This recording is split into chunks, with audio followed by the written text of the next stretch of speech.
হাই friends, তো আজি যাওঁ গণেশ মন্দিৰ। অলৰেডি মোৰ বহুত দেৰি হৈছে, সেইকাৰণে জল্দি আহি পাই গ'লোহি। কিন্তু ওপৰত যোৱাৰ আগতে আমি কিনিলোঁ অলপ ফল মূল।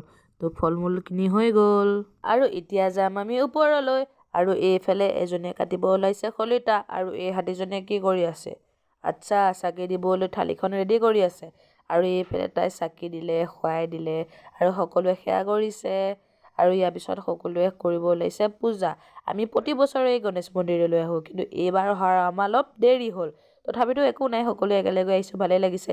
ইয়াৰ পিছত গ'লোঁ আমি ওপৰত, আৰু ওপৰতো সকলোৱে একেলগে সেৱা কৰি এতিয়া আমি কৰিম আমাৰ প্ৰধান কামটো, মানে ৰিলছ বনোৱা, ফটো উঠা আৰু ভিডিঅ' কৰা। আৰু শুনিছোঁ এইটো বোলে কিবা ভূতৰ ঘৰ।